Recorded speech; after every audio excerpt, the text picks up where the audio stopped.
여기 한국의 이면에 대해 충격적인 진실을 털어놓는 외국인이 있습니다. 그녀는 한국의 화려한 이미지 뒤에 숨겨진 어두운 현실을 목격했다고 주장하며 더 이상 침묵할 수 없다고 말합니다. 한국에 와서 보니 모든 게 완벽해 보이는 이 나라의 실체는 생각보다 충격적이었어요. 그녀의 말에 따르면 한국의 빠른 발전 뒤에는 아무도 모르는 엄청난 대가가 있었다고 합니다. 그렇다면 그녀가 경험한 한국의 충격적인 진실은 과연 무엇일까요? 오늘의 이야기를 시작합니다. 안녕하세요. 저는 영국인 에밀리 스미스라고 합니다. 모든 것이 시작된 그날을 절대 잊지 못할 거예요. 화요일 오후였고 저는 일본 오사카에 있는 작은 아파트에서 책상에 앉아 있었어요. 하루 일과를 마치고 중학교 영어 수업에서 받은 과제들을 채점하고 있었죠. 방하는 학생들의 과제 위로 빨간 펜이 사각거리는 소리 외에는 조용했어요. 갑자기 작은 흔들림이 느껴졌어요. 처음에는 제가 착각한 줄 알았죠. 그런데 연필이 책상 위를 굴러가는 걸 보았어요. 심장이 빠르게 뛰기 시작했어요. 일본에서 살다 보면 작은 지진에는 익숙해져요. 늘 일어나는 일이니까요. 하지만 이번 지진은 뭔가 달랐어요. 침착하려고 애쓰며 계속 채점을 했지만 몇 분 뒤 또 다른 진동이 느껴졌어요. 이번엔 더 강했어요. 벽에 걸린 사진들이 흔들리고 주방 찬장에서 접시들이 딸랑거리는 소리가 들렸어요. 별 생각 없이 책상 아래로 몸을 숨겼어요. 학교에서 지진 대피 훈련을 자주 하다 보니 거의 본능적으로 움직였죠.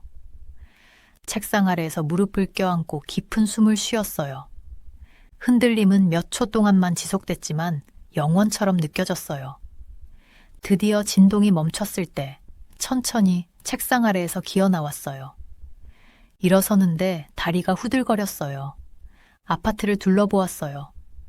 떨어지거나 부서진 건 없었지만 물건들이 여기저기 어수선하게 흩어져 있었어요. 책들이 선반에서 떨어졌고 화분 하나가 넘어져서 흙이 바닥에 쏟아졌어요. 창문으로 다가가 밖을 내다보았어요. 사람들이 집과 가게에서 나와서 불안한 표정으로 주변을 살피고 있었어요.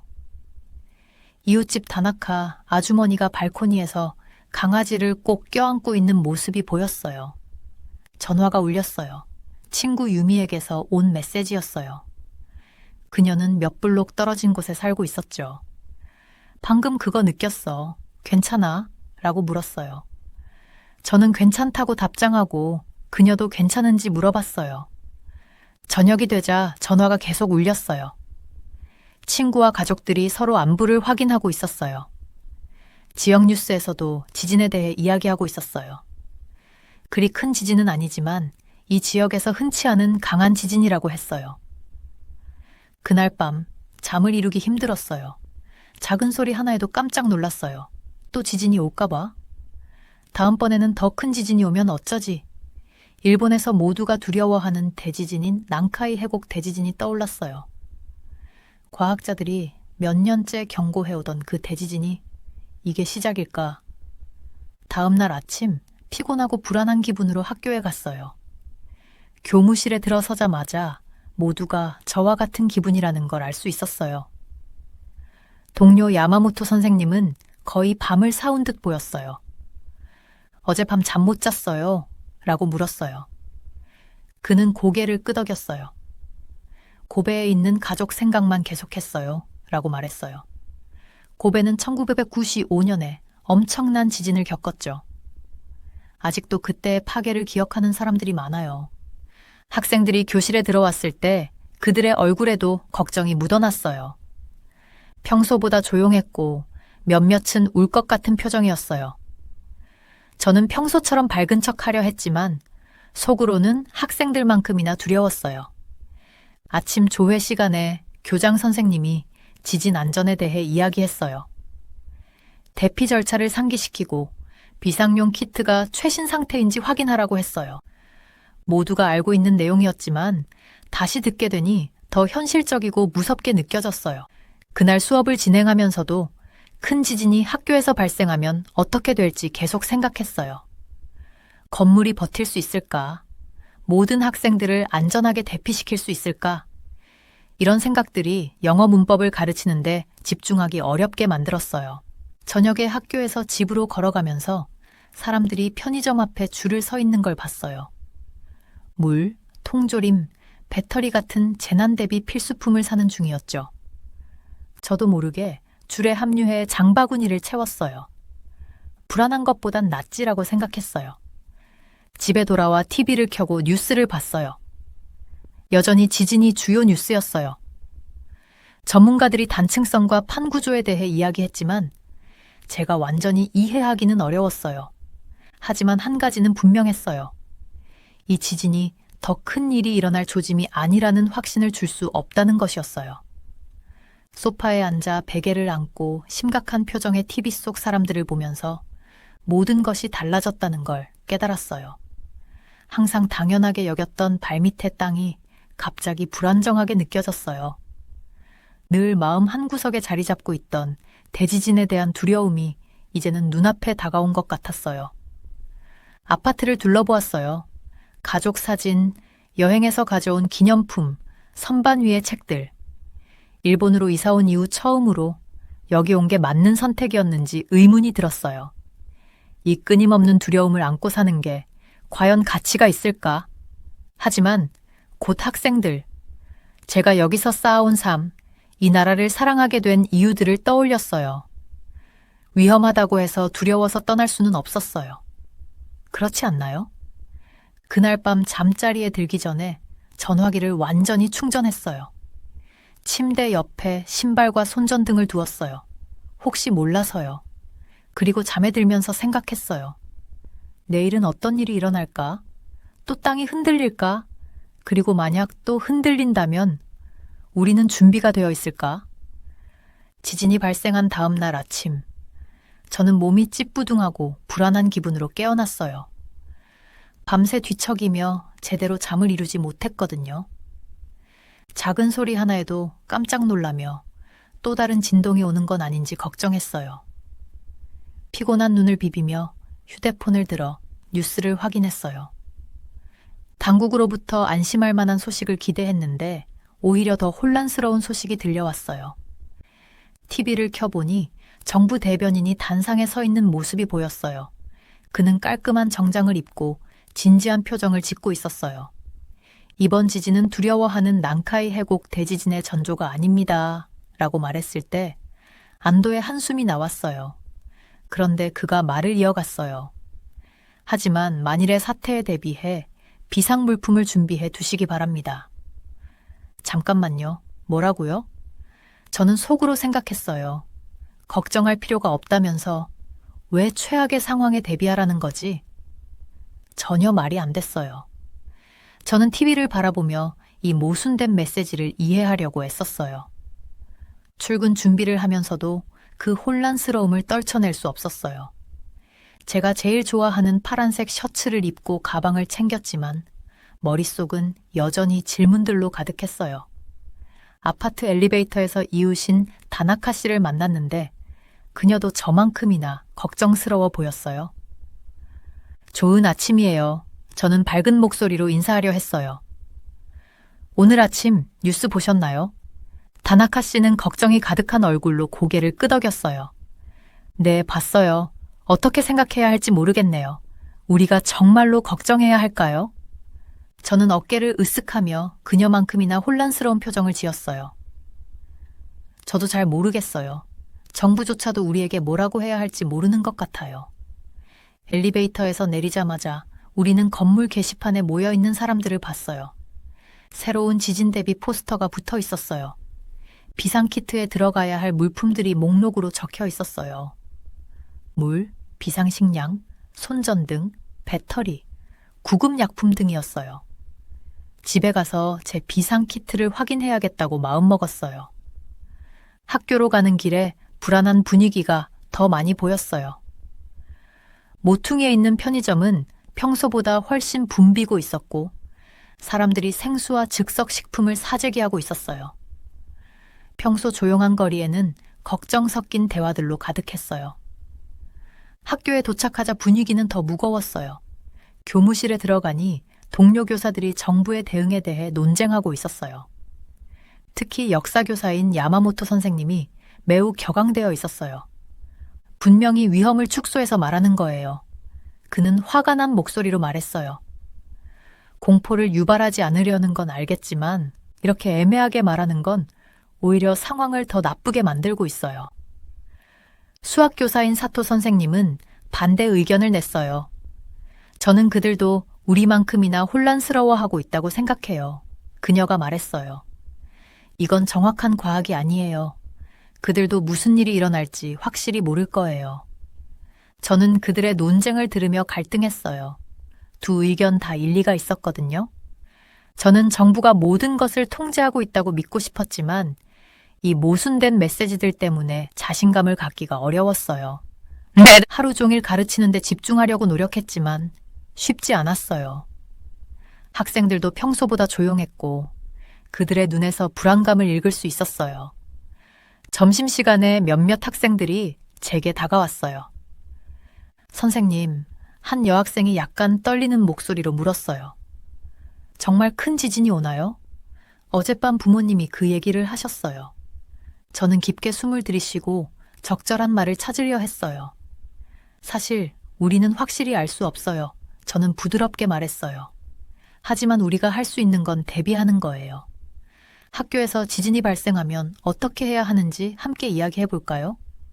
우리는 점심시간 내내 지진 대피 훈련을 했어요.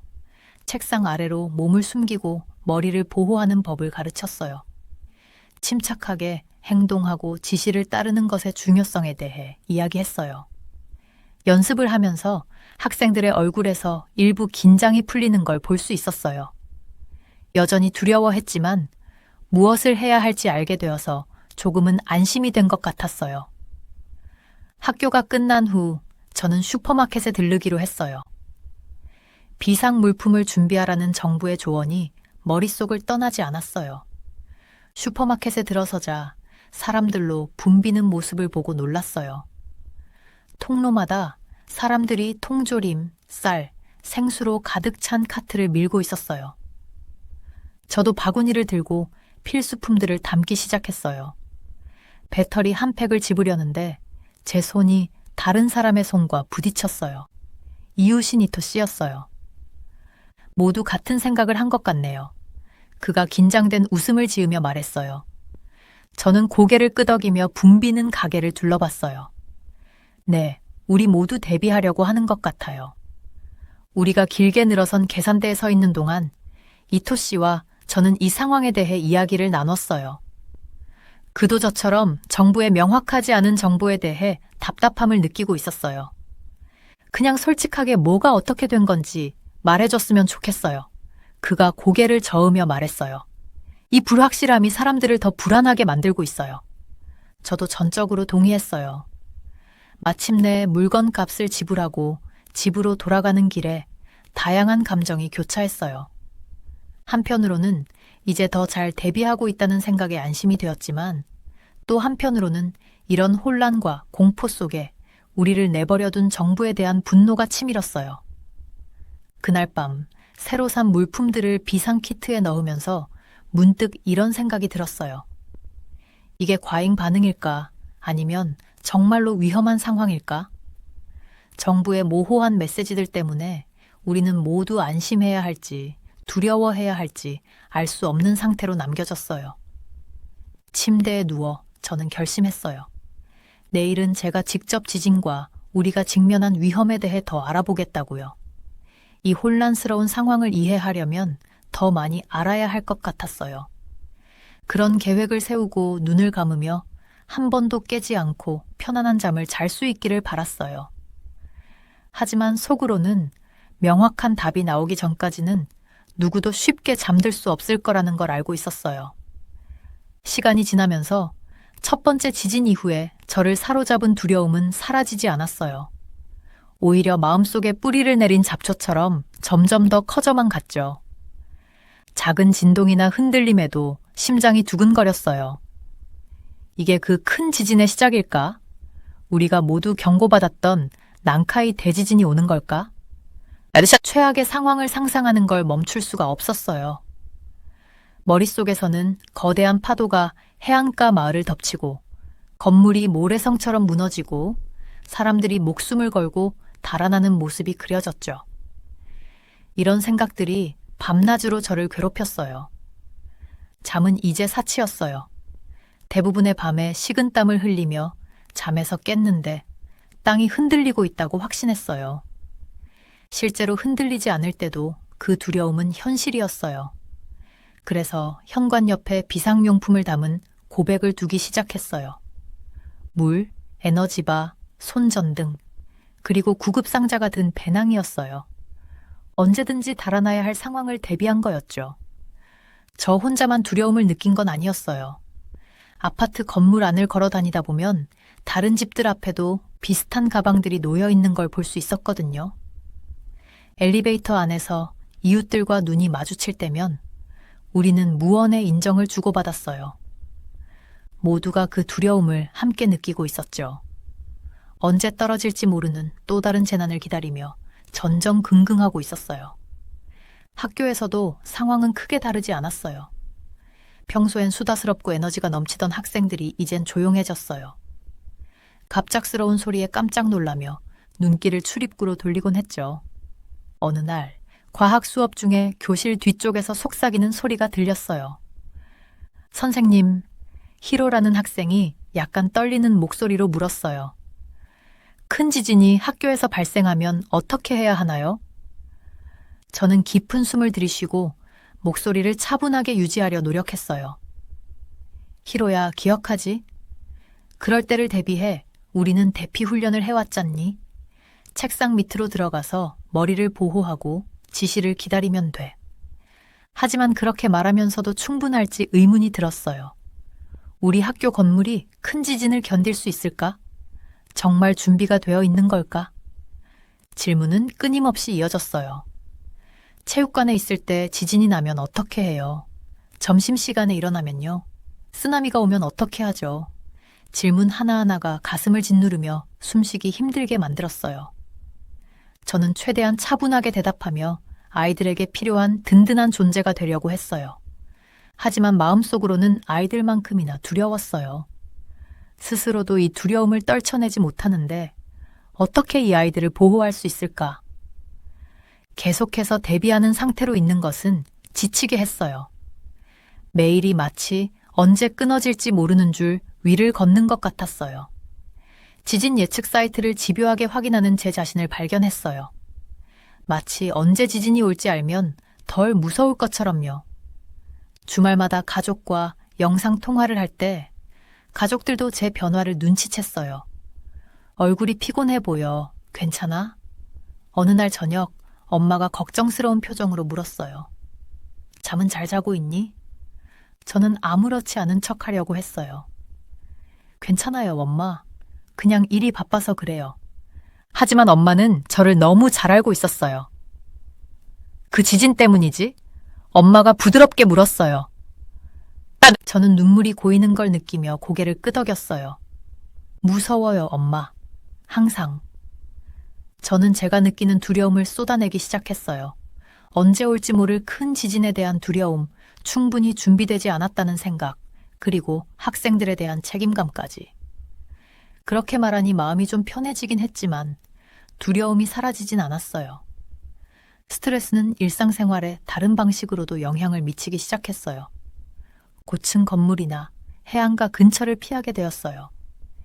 지진이 일어날 경우 위험할 수 있다고 생각되는 곳을 피하려고 더 긴 길로 돌아가기도 했죠. 어느 주말 친구 유미가 가까운 해안가 마을에서 열리는 축제에 가자고 초대했어요. 예전 같았으면 당장에라도 뛰어갔을 텐데 이제는 그 바다 가까이에 가는 생각만 해도 두려웠어요. 모르겠어, 유미. 제가 망설이며 말했어요. 도시에서 다른 걸 하면 안 될까? 유미의 목소리는 부드럽지만 단호했어요. 네가 두려워하는 거 알아. 하지만 일어날 수도 있는 일 때문에 삶을 멈출 순 없잖아. 물론 유미가 옳았어요. 하지만 그렇다고 해서 두려움이 사라지는 건 아니었어요. 축제에 가긴 했지만 마음이 편하지 않았어요. 제 눈은 계속 바다를 향해 있었고 위험의 신호가 나타나지 않을까 주시하고 있었어요. 시간이 흐르면서 이 끝없는 두려움이 저를 바꾸고 있다는 걸 깨달았어요. 제가 사랑하는 일본, 그 아름다운 해안선과 고대 사원들이 있는 이 나라가 이제는 시한폭탄처럼 느껴졌어요. 작은 진동, 지진 활동에 대한 뉴스 보도, 학교에서의 비상 대피 훈련까지 모든 것이 우리가 빌린 시간을 살고 있다는 느낌을 강화시켰어요. 이런 생각들이 밤마다 머릿속을 맴돌았어요. 침대에 누워 천장을 바라보며 작은 진동에도 귀를 기울였어요. 일본을 사랑하는 마음만큼이나 이곳에서 몇 년간 살았던 만큼이나 뭔가 바뀌어야 한다는 느낌을 떨칠 수 없었어요. 다시 안전하다고 느끼고 두려움 없이 밤을 지새울 방법을 찾아야만 했어요. 그런데 어떻게? 그 질문에 대한 대답이 모든 걸 바꿔놓을 거였어요. 그날 밤 또다시 무서운 여진이 지나가고 나서 도저히 잠을 잘 수가 없었어요. 침대에서 이리저리 뒤척이며 계속 생각했어요. 내 친구 유미가 항상 이야기하던 한국 이야기가 떠올랐어요. 유미는 늘 한국이 얼마나 평화로운지 지진 걱정을 할 필요가 전혀 없다고 말하곤 했거든요. 그 순간 그 이야기가 마치 천국처럼 느껴졌어요. 일어나서 창가로 걸어가 조용한 오사카의 거리를 내다보았어요. 겉보기엔 모든 게 평온해 보였지만 언제든지 상황이 변할 수 있다는 걸 알고 있었죠. 큰 지진이 한 번만 와도 이 모든 게 사라질 수 있다는 생각에 속이 울렁거렸어요. 그냥 떠나볼까? 저도 모르게 중얼거렸어요. 그 생각은 나를 두렵게 했지만 동시에 아주 작은 희망의 불씨를 심어주었어요. 사실 일본을 떠난다는 생각을 진지하게 해본 적은 한 번도 없었어요. 여기가 내 고향이니까요. 음식도, 문화도, 학생들도, 가족도 너무 사랑해요. 그런데 그 순간 어두운 방에 서서 안전한 곳에서 살 수 있다는 생각이 갑자기 매력적으로 다가왔어요. 노트북을 꺼내서 검색을 시작했어요.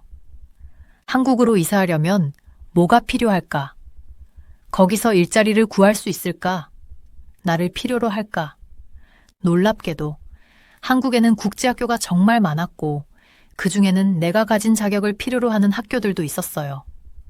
구직 공고를 읽어나가면서 점점 신이 나기 시작했어요. 어쩌면 이게 그렇게 터무니없는 생각은 아닐지도 몰라요. 며칠 동안 그 생각만 계속했어요.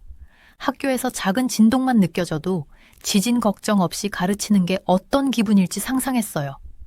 학생들이 지진 대피 훈련을 할 때면 그들이 지진 걱정 없이 공부할 수 있는 한국의 교실을 떠올렸어요. 하지만 떠난다는 건 쉽지 않은 일이에요. 내가 알던 모든 것과 작별을 고해야 하니까요. 가족, 친구들, 길모퉁이 라면 가게까지. 과연 그럴 수 있을까? 결국 부모님께 말씀드리기로 했어요. 많이 긴장됐어요. 내가 괜한 걱정을 한다고 생각하시면 어쩌지? 엄마, 아빠, 저녁 식사 중에 조심스럽게 말을 꺼냈어요. 저 한국으로 이사가면 어떨까요? 긴 침묵이 흘렀어요.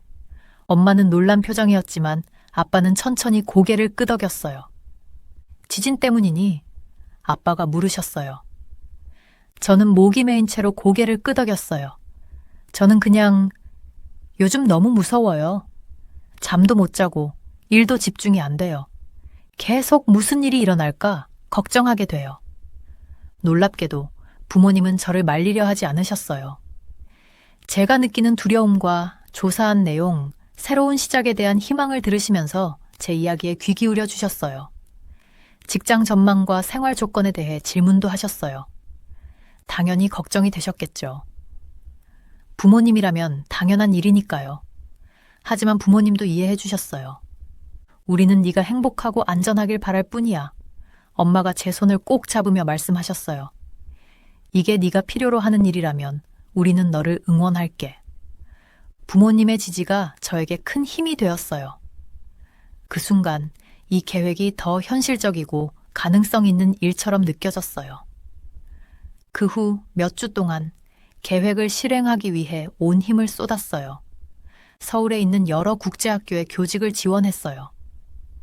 낯선 단어들이 많아 더듬거리면서도 온라인 한국어 수업을 듣기 시작했어요. 배우겠다는 의지가 확고했어요. 또 한국에 거주하는 외국인들이 모인 온라인 커뮤니티에도 가입했어요. 그들은 모두 친절하고 격려해 주었어요. 자신들의 경험담을 들려주고 아파트 구하는 방법을 알려주고 추천하는 동네도 소개해 주었어요. 여기 정말 마음에 드실 거예요. 어떤 여성이 말했어요. 도시가 활기차고 사람들도 정말 친절해요. 알면 알수록 점점 더 설레기 시작했어요. 서울의 번화한 거리에서 새로운 음식을 맛보고 새로운 친구들을 사귀고 새로운 삶을 상상하기 시작했어요. 몇 달 만에 처음으로 미래에 대한 희망이 생겼어요. 하지만 설렘만 있는 건 아니었어요. 불안감도 있었죠. 밤이 되면 이 결정이 큰 실수는 아닐까 고민했어요. 지진의 위험을 너무 과장하는 걸까? 모든 걸 뒤로하고 떠나는 걸 후회하게 될까? 절친 아키코에게 이런 고민을 털어놨어요. 우리가 좋아하는 카페에서 커피를 마시면서요. 내 계획을 이야기하자 아키코의 눈에 슬픔이 어리는 게 보였어요. 너무 보고 싶을 거야. 그녀가 말했어요. 하지만 이해해. 나도 무서워. 가끔 나도 떠나고 싶다는 생각이 들어. 아키코의 말을 들으니 덜 외로운 기분이 들었어요. 나만 이런 두려움을 겪고 있는 게 아니란 걸 다시 한번 깨달았어요. 몇 주가 지나면서 내 계획이 점점 현실처럼 느껴지기 시작했어요. 서울의 한 학교에서 제안을 받았거든요. 평판이 좋은 학교였고 급여도 생각했던 것보다 좋았어요. 이사 비용도 지원해 준다고 했어요. 현재 다니고 있는 학교에 사직서를 제출했어요. 동료들과 학생들에게 이 사실을 알리는 게 정말 힘들었어요. 나도, 그들도 눈물을 흘렸어요. 하지만 서로 이해해 주었어요. 많은 사람들이 비슷한 생각을 해봤다고 고백했어요. 교실을 정리하면서 벽에 붙어 있는 지진 안전 포스터들을 보니 슬픔과 안도감이 교차했어요. 이곳과 이 사람들을 그리워할 거예요. 하지만 더 이상 두려움 속에서 살지 않아도 되는 새로운 장을 맞이할 준비가 됐어요.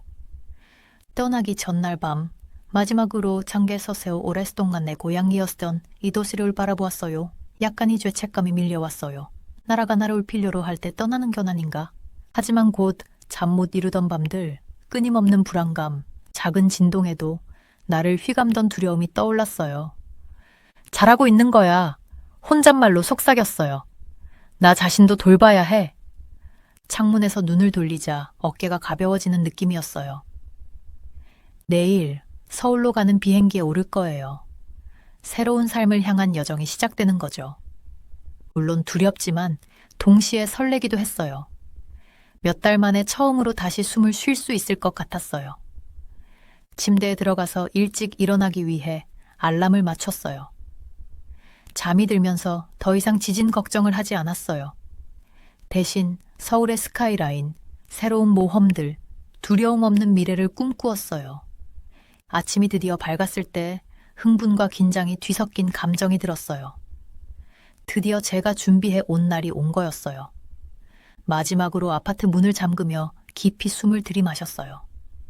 제 인생의 새로운 장을 맞이할 준비가 되었고 앞으로 어떤 도전이 기다리고 있든 맞설 준비가 되어 있었어요. 집이라고 부르던 곳을 마지막으로 바라보고 햇빛 속으로 걸어나가면서 새로운 모험을 시작했어요. 일본을 떠나던 날은 감정의 소용돌이였어요. 서울행 비행기에 탑승하면서 가슴이 마구 뛰었어요. 새로운 모험에 대한 기대감이 가득했지만 동시에 익숙한 모든 것을 떠나야 한다는 두려움도 있었어요. 내가 정말 이걸 하고 있는 걸까? 라는 생각이 계속 들었어요. 비행 시간은 단 몇 시간이었지만 마치 완전히 새로운 세상으로 여행하는 기분이었어요. 비행기가 서울에 착륙하자 깊게 숨을 들이쉬었어요. 이제 되돌아갈 수 없다는 걸 실감했어요. 비행기에서 내리자마자 가장 먼저 눈에 띈 건 모든 것이 얼마나 다른지였어요. 간판들은 내가 아직도 배우고 있는 한국어로 적혀 있었고, 공항은 거대하고 현대적인 디자인으로 가득했어요. 압도되면서도 한편으로는 짜릿했어요. 세관을 통과할 때 여권을 건네는 내 손이 약간 떨렸어요. 그런데 직원이 영어로 Welcome to Korea라고 웃으며 말해줬을 때 안도감이 밀려왔어요. 아, 이거 그렇게 어렵진 않겠구나 싶은 생각이 들었어요. 공항 밖으로 나오니 서울의 습한 공기가 벽처럼 느껴졌어요. 여름이라 도시는 덥고 분주했어요.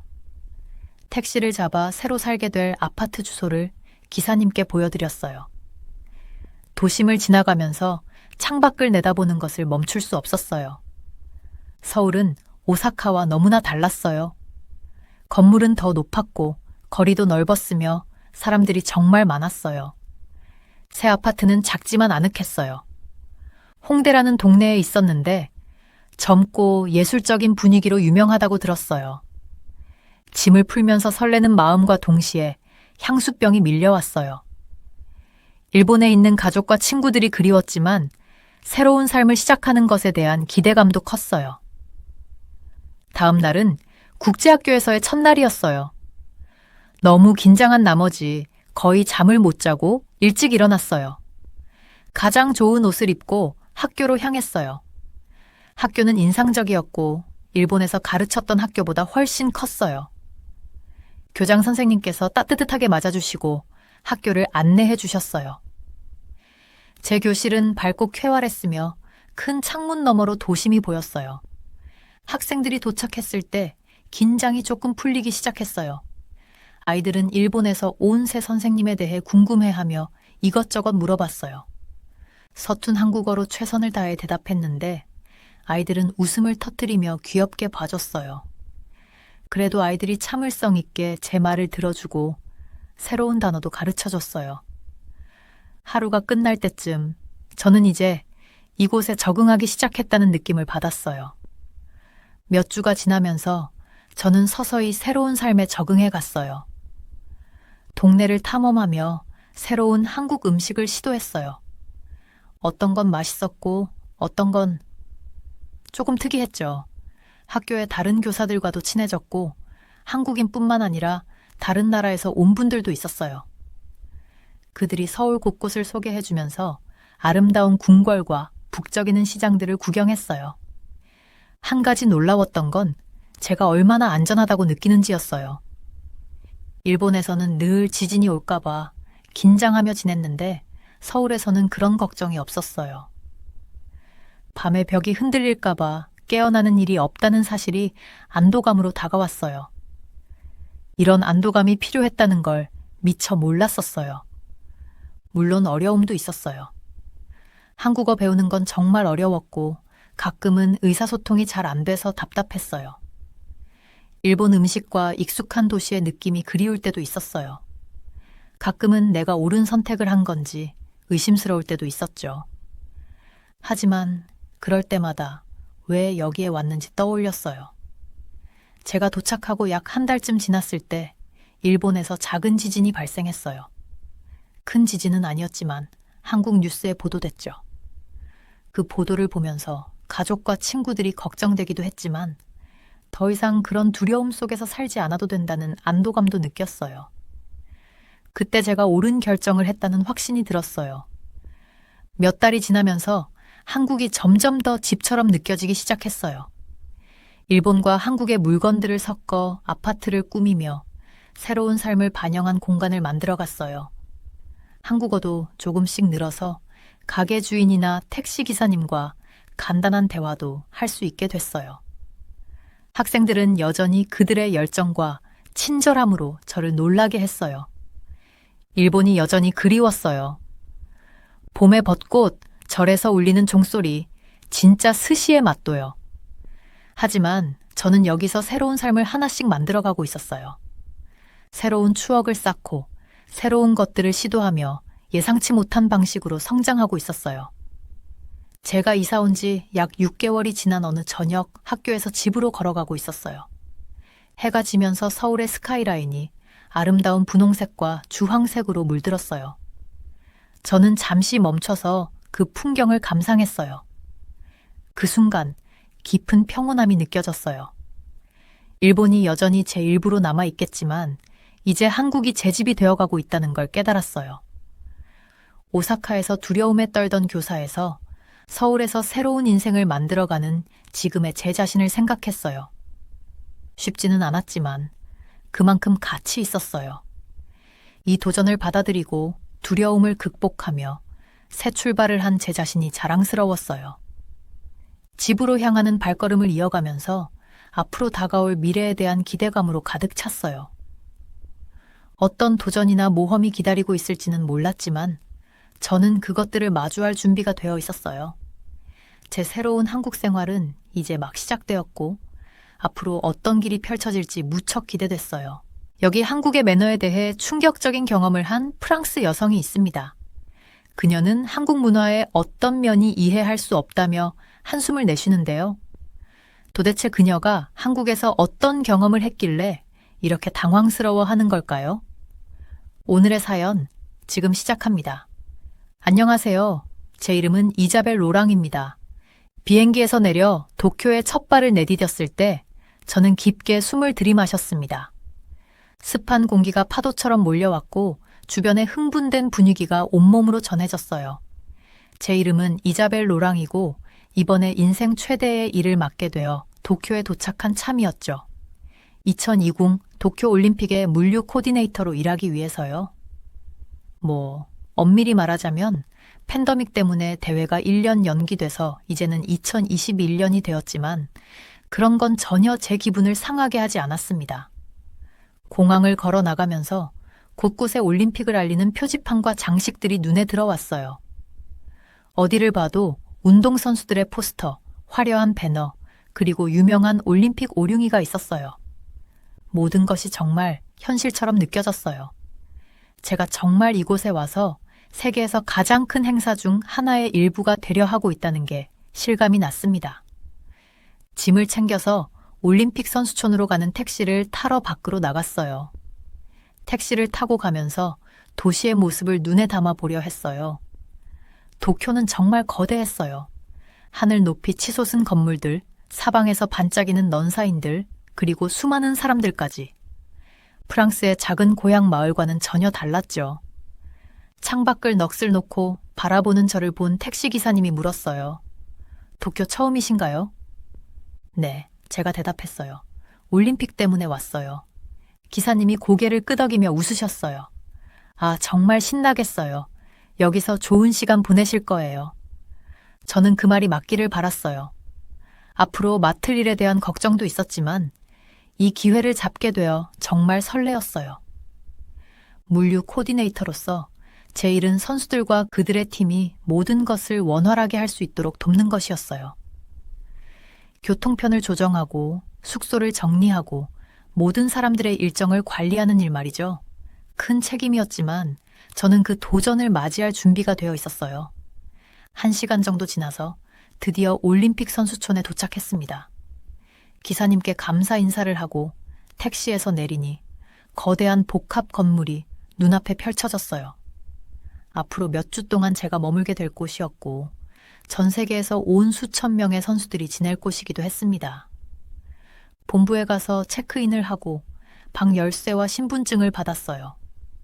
친절한 자원봉사자가 제 방까지 안내해 줬는데 방은 작지만 편안했어요. 제 룸메이트는 스페인에서 온 또 다른 직원 마리아였는데 아직 도착하지 않았더군요. 짐을 풀고 나서 선수촌을 둘러보기로 했습니다. 이곳은 마치 도심 속의 작은 도시 같았어요. 선수들을 위한 아파트, 식당, 훈련시설, 그리고 상점과 오락공간까지. 모든 것이 새롭고 현대적이었지만 동시에 친환경적으로 설계되었더라고요. 나중에 알게 된 사실이지만 선수촌의 대부분은 지속 가능한 자재로 지어졌고 대회가 끝난 후에는 현지 주민들을 위한 아파트로 개조될 예정이었어요. 산책을 하면서 다양한 나라에서 온 선수들이 조깅을 하거나 소규모 그룹으로 대화하는 모습을 봤어요. 어떤 선수들은 팀 유니폼을 입고 있어서 어디에서 왔는지 쉽게 알 수 있었죠. 제가 알아듣지 못하는 언어로 나누는 대화 소리도 들렸는데 이 행사가 얼마나 국제적인지 실감할 수 있었어요. 식당 중 한 곳에 들러 간단히 저녁을 먹었어요. 음식 종류가 정말 다양해서 세계 각국의 선수들의 입맛을 고려한 것 같았어요. 저는 여기까지 왔는데 라는 생각에 스시를 선택하고 자리에 앉았습니다. 식사를 하면서 몇몇 자원봉사자들이 코비드19 방역 수칙에 대해 이야기하는 것을 들었어요. 이번 올림픽이 이전과는 확연히 다르다는 것을 다시 한번 상기시켜줬죠. 마스크 착용, 사회적 거리두기, 정기적인 검사 등 엄격한 규칙들이 있었어요. 이런 점들이 제 일을 더 어렵게 만들 수도 있겠지만 모두의 안전을 지키는 일이 중요하다는 것을 이해했어요. 저녁을 먹고 나서 방으로 돌아갔는데 피곤하면서도 설렜어요. 내일은 제 첫 공식 근무일이었고 충분한 휴식을 취하고 싶었어요. 잠자리에 들 준비를 하면서 앞으로의 새로운 경험들에 대해 생각했어요. 전 세계에서 온 사람들과 함께 일하고 다양한 문화를 배우고 이 거대한 행사에서 작은 역할이지만 중요한 역할을 하게 될 거라는 생각에 가슴이 뛰었어요. 알람을 맞추고 침대에 누웠어요. 머릿속에는 여전히 많은 생각과 계획들이 떠다녔지만 그럼에도 미소를 지을 수밖에 없었어요. 이번 모험은 제 인생에서 가장 큰 모험이 될 것이고 내일이 너무나 기다려졌습니다. 앞으로 몇 주 동안 제가 예상치 못한 방식으로 도전받게 되고 다양한 문화에 대해 귀중한 교훈을 얻게 되며 평생 간직할 추억을 만들게 될 거라는 것을 그때는 전혀 몰랐어요. 하지만 지금 잠들기 전에 그 고요한 순간에는 앞날에 대한 기대와 설렘만이 가득했어요. 다음 날 아침 나는 함께 일하게 될 여러 팀을 만날 생각에 들떠서 일찍 일어났어요. 특히 한국 대표팀을 만나는 것을 기대하고 있었는데 그들이 매우 조직적이고 열심히 일하는 사람들로 알려져 있었거든요. 올림픽 선수촌에서 그들의 구역으로 걸어가면서 조금 긴장이 됐어요. 만약 언어 장벽이 있으면 어떡하지? 그들이 나를 좋아하지 않으면 어떡하지? 깊게 숨을 들이쉬며 친절하게 행동하고 최선을 다하자고 스스로를 다독였어요. 그들의 건물에 도착했을 때 모든 것이 얼마나 깔끔한지 보고 놀랐어요. 바깥 공간은 티끌 하나 없이 깨끗했고 심지어 화분에 심긴 꽃들조차 예술가가 배치한 것처럼 완벽해 보였어요. 문을 두드리자 깔끔한 파란색 정장을 입은 키 큰 남자가 문을 열어줬어요. 그는 미소를 지으며 살짝 고개를 숙였어요. 안녕하세요. 이자벨이시죠? 저는 팀 코디네이터인 김입니다. 들어오시죠. 안으로 들어서자마자 조용하고 질서정연한 분위기에 깜짝 놀랐어요. 다른 팀의 구역에서는 보통 음악이 흘러나오거나 사람들이 시끄럽게 이야기하는 소리가 들렸는데 여기서는 도서관처럼 평화로웠어요. 김 씨는 나를 작은 회의실로 안내했어요. 벽에는 일정표와 올림픽 경기장의 지도가 가득 붙어 있었고 큰 테이블 주위에는 팀 유니폼을 맞춰 입은 사람들이 앉아 있었어요. 우리가 들어가자 그들은 일어나서 고개를 숙였어요. 여러분, 이분은 이자벨 로랑입니다. 저희의 로지스틱스 코디네이터로 경기 기간 동안 우리를 도와줄 것입니다. 김 씨가 소개했어요. 나는 조금 어색하게 미소를 지으며 손을 흔들었어요. 여러분을 만나서 반가워요. 도쿄에서 여러분의 일정을 원활하게 진행할 수 있도록 최선을 다하겠습니다. 그들은 한 명씩 자신을 소개했어요. 팀 닥터인 박 씨, 헤드 코치인 이 씨, 그리고 몇몇 선수들이 있었는데 나는 그들의 이름을 기억하려고 애썼어요. 다행히 그들은 영어를 잘해서 안심이 됐어요. 우리가 그들의 일정을 논의하기 위해 앉았을 때 나는 모두가 얼마나 집중하고 있는지 느낄 수 있었어요. 그들은 신중하게 질문을 하고 세세한 내용을 기록했어요. 올림픽에 대해 얼마나 진지한지 확연히 알 수 있었죠. 몇 가지 특별한 요청이 있습니다. 김 씨가 말했어요. 우리 선수들은 엄격한 식단을 따릅니다. 특정한 식사를 준비해 주실 수 있을까요? 물론이죠. 나는 노트에 적으며 대답했어요. 바로 케이터링 팀과 상의해 보겠습니다. 다른 요청사항은 없으신가요? 이 씨가 손을 들었어요. 네, 수영장에서 추가 연습 시간을 원합니다. 우리 수영 선수들은 훈련 일정에 매우 민감하거든요. 나는 고개를 끄덕이며 또 다른 메모를 했어요. 최대한 해보겠습니다. 수영장 일정이 빡빡하지만 아침 일찍 시간을 마련할 수 있을 것 같아요. 회의가 계속되는 동안 나는 한국팀이 얼마나 준비를 잘했는지에 감탄했어요. 그들은 교통 시간부터 예비 장비까지 모든 세부 사항을 고려했어요. 이는 내일을 더 쉽게 만들어줬지만 동시에 내가 그들을 실망시키지 않도록 더 신경 써야겠다고 느끼게 했어요. 약 1시간 정도 지나 회의가 마무리됐어요. 내가 짐을 챙기고 있을 때 박 씨가 다가왔어요. 이자벨, 점심 같이 하실래요? 그녀가 따뜻한 미소를 지으며 물었어요.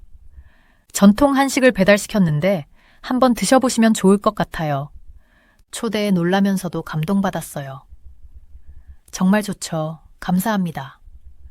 우리는 공용 공간으로 걸어갔고 여러 개의 테이블이 준비되어 있었어요. 맛있는 음식 냄새가 공기를 가득 채우고 있었어요. 김 씨는 우리가 식사하는 동안 각 요리에 대해 설명해 줬어요. 이건 비빔밥입니다. 그는 쌀, 채소, 고기가 어우러진 화려한 그릇을 가리키며 말했어요. 그리고 이건 김치예요. 발효된 배추로 만든 거죠. 건강에 매우 좋아요.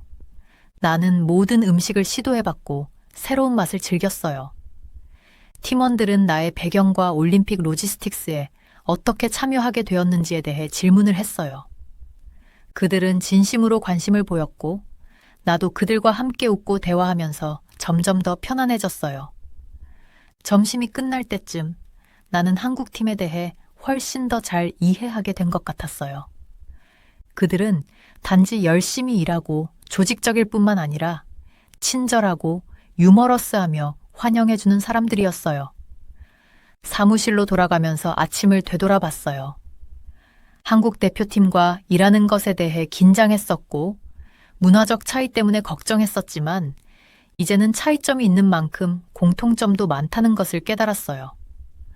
우리는 모두 경기가 잘 되기를 원했고 최선을 다하려고 노력했고 좋은 음식과 함께하는 시간을 즐겼어요. 앞으로의 시간이 기대되었고 한국팀과 긴밀히 협력하게 되어 기뻤어요. 그들로부터 스포츠와 조직에 대해서뿐만 아니라 삶과 문화에 대해서도 많은 것을 배우게 될 것 같은 느낌이 들었어요.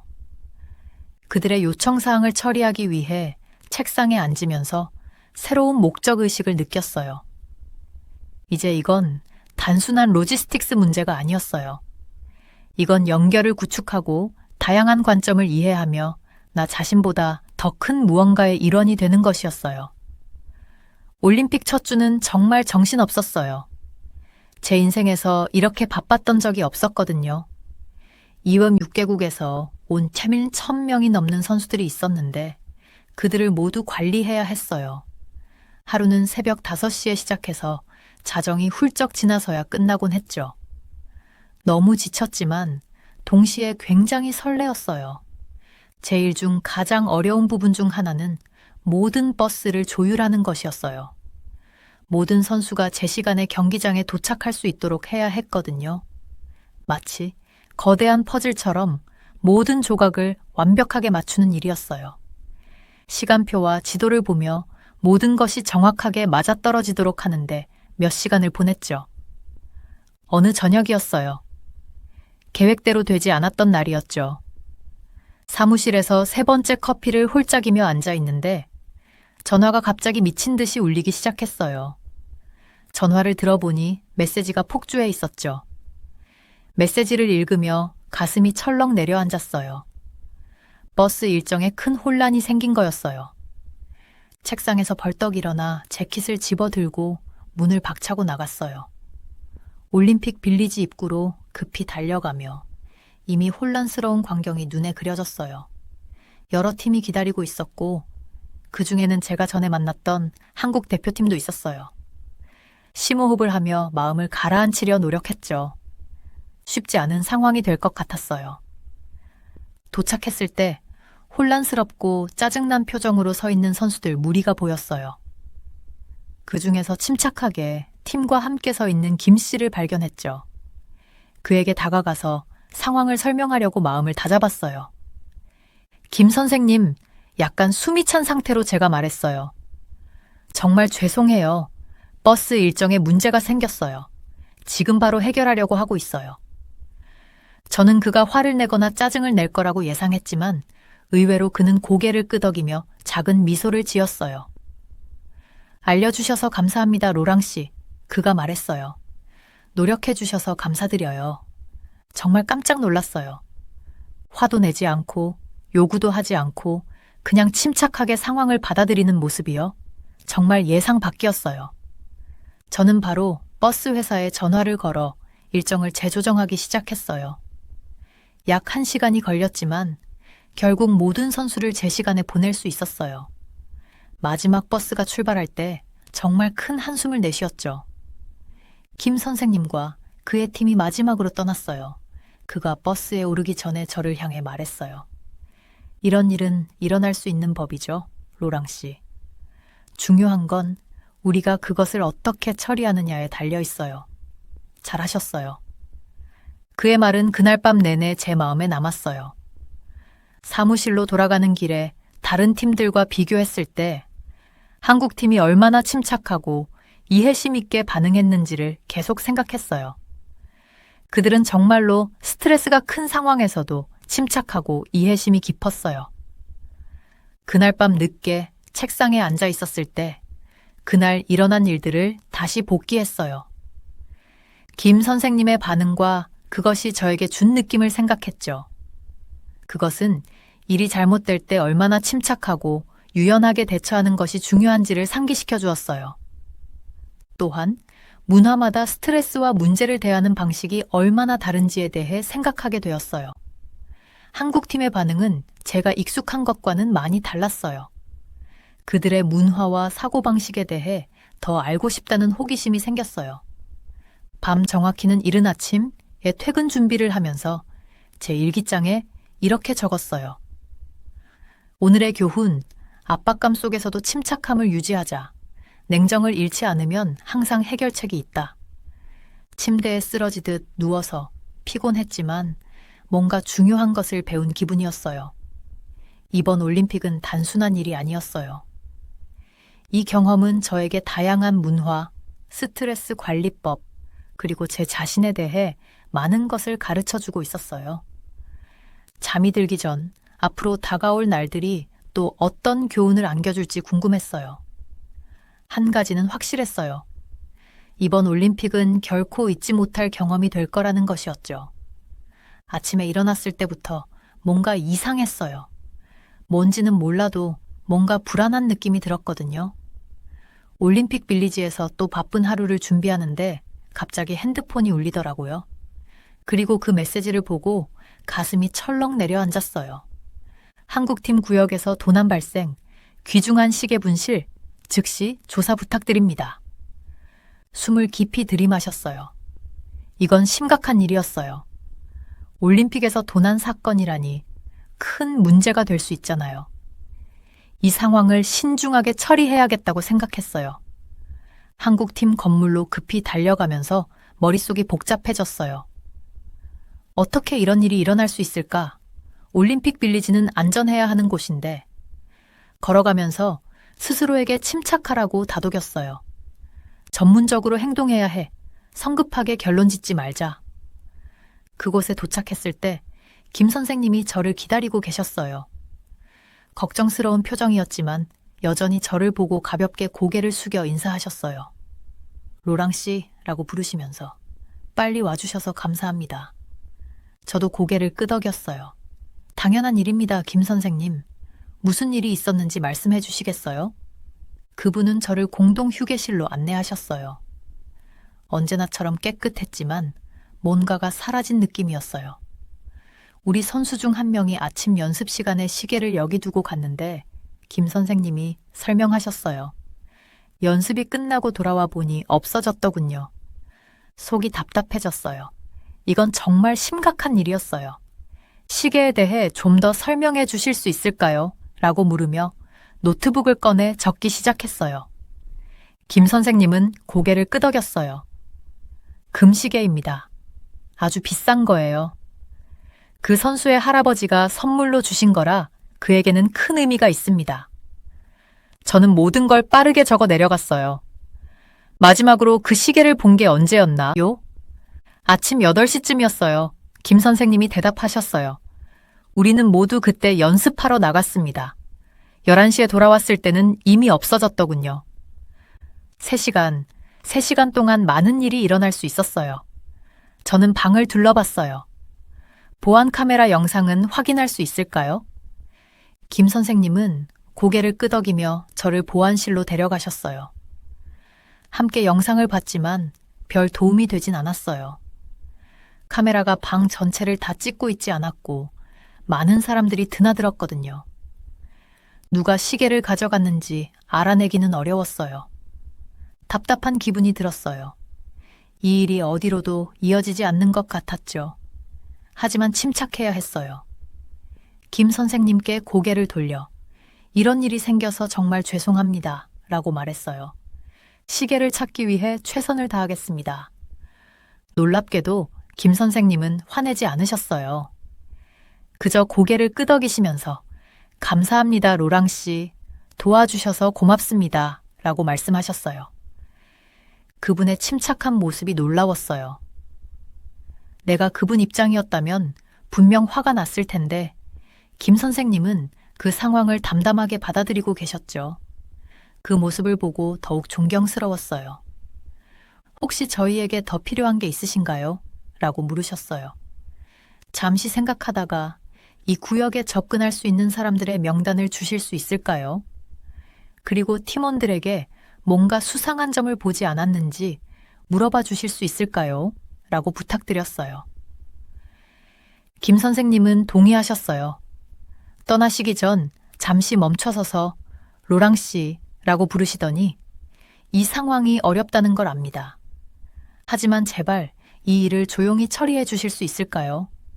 우리 선수들이 집중력을 잃지 않도록 하고 싶습니다. 라고 말씀하셨어요. 저는 이해한다는 의미로 고개를 끄덕였어요. 올림픽은 큰 경기잖아요. 이 선수들이 가장 피해야 할 건 주위의 잡음이니까요. 건물을 떠나면서 머릿속이 복잡해졌어요. 누가 시계를 가져갔을까? 다른 팀의 사람일까? 아니면 직원? 아니면 설마 한국 선수들 중 한 명일까? 고개를 저었어요. 아니, 그렇게 생각하면 안 돼. 중립적인 자세로 사실만을 봐야 해. 그 후 며칠 동안 저는 탐정처럼 행동했어요. 직원들을 인터뷰하고 더 많은 보안 영상을 확인하고 다른 팀들에게도 뭔가 이상한 점을 본 적이 있는지 물어봤어요. 하지만 아무것도 나오지 않았어요. 시계는 그야말로 증발해버린 듯 했어요. 김 선생님을 볼 때마다 죄책감이 들었어요. 그분과 그분의 팀에게 내가 실망을 안겨주는 것 같았거든요. 하지만 김 선생님은 결코 화를 내거나 초조해하지 않으셨어요. 그저 제 노력에 감사를 표하시고 새로운 소식이 있는지 물으셨죠. 그분의 태도가 저를 생각하게 만들었어요. 제 경험상 이런 상황에서는 사람들이 대개 화를 내거든요. 답을 요구하고 윗사람들에게 불평하겠다고 협박하기도 하죠. 하지만 김 선생님은 달랐어요. 차분하고 인내심이 많으셨어요. 그 모습을 보면서 한국 문화에 대해 궁금해졌어요. 이게 보통일까? 한국 사람들은 스트레스를 항상 이렇게 잘 다스릴까? 나중에 일이 끝나면 한국 문화에 대해 더 배워야겠다고 마음먹었어요. 며칠이 지나면서 점점 희망을 잃기 시작했어요. 시계를 못 찾을지도 모른다는 생각이 들었거든요. 그 생각에 마음이 아팠어요.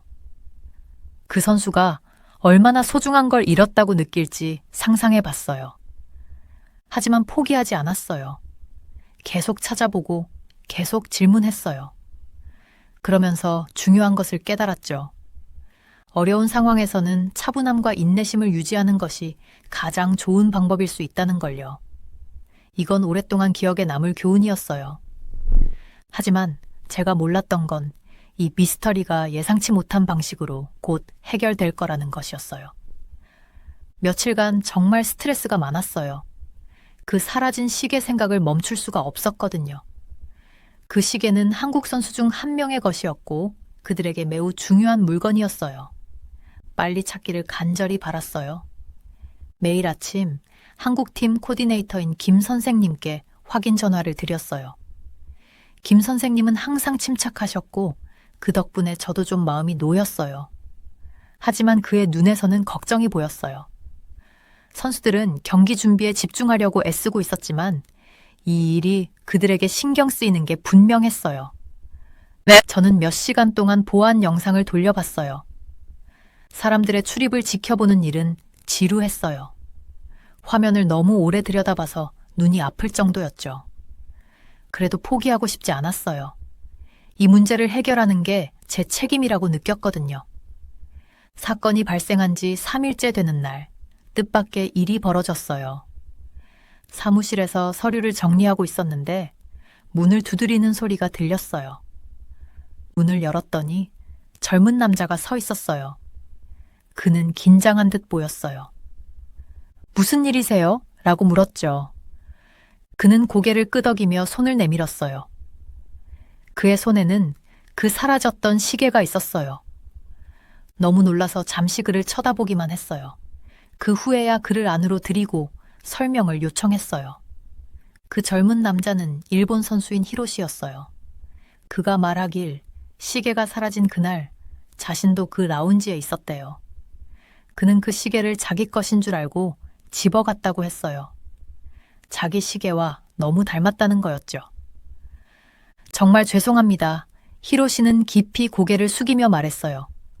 오늘 짐을 싸다 가야 잘못된 것을 깨달았습니다. 정말 죄송합니다. 그가 얼마나 당황했는지 알 수 있었어요. 시계를 건네는 그의 손이 약간 떨리고 있었거든요. 저는 그에게 정직하게 말해준 것에 감사했어요. 바로 김 선생님께 전화를 드려 사무실로 와달라고 부탁했어요. 김 선생님이 도착하자 무슨 일이 있었는지 설명했어요. 그의 얼굴에 안도의 표정이 드러났어요. 히로시에게 시계를 돌려줘서 고맙다고 미소 지으며 인사를 했어요. 다음에 일어난 일은 정말 놀라웠어요. 김 선생님은 화를 내는 대신 히로시에게 차를 함께 마시자고 초대했어요. 오해가 없다는 것을 보여주고 싶다는 이유였어요. 저도 그들과 함께 한국팀 라운지로 갔어요. 그곳의 분위기는 전날의 긴장감과는 전혀 달랐어요. 모두가 미소를 지으며 대화를 나누고 있었죠. 한국 선수들은 히로시에게 시계를 돌려줘서 고맙다고 했어요. 그들은 심지어 비슷한 시계들이 어떻게 이렇게 닮을 수 있는지 농담을 하기도 했어요. 그들이 함께 어울리는 모습을 보면서 제 어깨에 있던 무거운 짐이 사라지는 것을 느꼈어요. 이 일은 큰 문제로 발전해서 팀 간의 분노를 일으킬 수도 있었어요. 하지만 오히려 그들을 하나로 묶어주는 계기가 되었죠. 그날 저녁 사무실에 앉아 있었어요. 그동안 일어난 일들을 곱씹어 보면서 중요한 교훈들을 배웠다는 걸 깨달았어요. 첫째, 성급하게 결론을 내리지 말아야 한다는 걸 배웠어요. 시계가 처음 사라졌을 때 저도 모르게 누군가 훔쳐갔을지도 모른다는 생각이 들었거든요. 하지만 그건 단순한 실수였어요. 둘째, 정직이 얼마나 강력한 힘을 가질 수 있는지 알게 되었어요. 히로시는 조용히 있을 수도 있었죠. 하지만 정직하게 말해줌으로써 문제를 해결했을 뿐만 아니라 새로운 친구들도 만들게 되었어요. 마지막으로 한국팀이 이 상황을 어떻게 처리했는지에 감탄했어요. 그들은 화를 내거나 비난하지 않았어요. 대신 친절과 이해심을 선택했죠. 이 모습을 보며 저도 제가 어려운 상황에서 어떻게 반응하는지 생각하게 되었어요. 사무실을 나서면서 이번 일이 이렇게 잘 마무리되어 정말 기뻤어요. 물론 스트레스 받는 며칠이었지만 서로 다른 나라 사람들끼리 문제를 해결하는 모습을 보며 뿌듯함을 느꼈어요. 저 스스로도 자랑스러웠어요. 이 문제를 해결하기 위해 열심히 노력했으니까요. 아무리 희망이 없다고 느껴져도 포기하지 않았어요. 그래서 제 일을 이렇게 사랑하는 것 같아요. 물론 도전적인 일이지만 사람들을 도울 수 있고 변화를 만들 수 있는 기회가 되거든요. 그날 밤 방으로 돌아가는 길에 올림픽 링을 바라봤어요. 밤하늘을 배경으로 더욱 밝게 빛나 보였어요. 그 링들은 이제 저에게 단순한 스포츠 경쟁을 넘어 전 세계 사람들 간의 이해를 상징하는 의미로 다가왔어요. 그날 밤 저는 희망을 품고 잠자리에 들었어요. 아직 올림픽이 끝나려면 많은 날이 남아 있었고 앞으로 더 많은 도전이 있을 거라 생각했어요. 하지만 이제 그 도전들을 더 잘 대처할 수 있을 것 같았어요. 인내심, 정직함, 그리고 친절이 어떻게 어려운 상황을 긍정적인 것으로 바꿀 수 있는지 직접 봤으니까요. 잠에 들기 전 이 이야기를 가족과 친구들에게 어떻게 말해줄지 생각해 봤어요. 그들도 이 이야기를 듣고 놀랄 것 같았어요. 그리고 이 경험을 나눔으로써 저처럼 다른 사람들도 열린 마음과 따뜻한 마음으로 문제를 해결할 수 있도록 영감을 줄 수 있기를 바랐어요. 올림픽이 거의 끝나가고 있었지만 저는 매일 새로운 것들을 배우고 있었어요. 한국팀과 그들의 문화에 대해 더 알고 싶었죠. 팀 코디네이터인 김 선생님은 기꺼이 저에게 가르쳐 주셨어요. 어느 오후 우리는 함께 앉아 이야기를 나눴어요.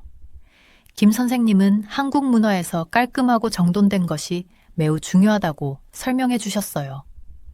우리는 정돈된 공간이 다른 사람에 대한 존중을 나타낸다고 믿어요. 라고 말씀하셨어요. 저는 그들의 라운지가 항상 얼마나 깨끗했는지 떠올렸고, 이제야 그 이유가 이해되었어요. 김 선생님은 또 한국 음식에 대해서도 말씀해 주셨어요. 그는 김치, 매콤한 발효 채소 요리가 거의 모든 식사에 나오는 음식이라고 했어요. 이건 맛있을 뿐만 아니라 아주 건강에도 좋아요. 라고 미소 지으며 말씀하셨죠. 저는 그걸 꼭 먹어보고 싶었어요.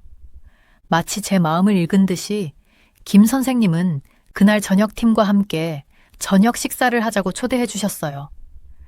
저는 기대되면서도 약간 긴장되었어요. 실수라도 하면 어쩌지?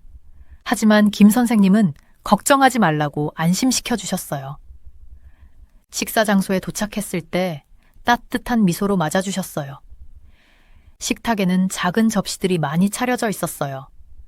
김 선생님은 이걸 반찬이라고 부른다고 설명해 주셨어요.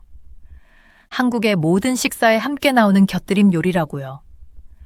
다른 사람들이 먹는 방식을 지켜보며 따라하려고 했어요. 그들은 금속 젓가락을 사용했는데 제가 익숙한 나무 젓가락보다 사용하기 어려웠어요. 조금 서툴렀지만 아무도 신경 쓰지 않았어요. 오히려 계속 해보라고 격려해줬어요. 메인 요리는 비빔밥이었어요. 밥 위에 채소, 고기, 그리고 계란 프라이가 얹혀 있었죠.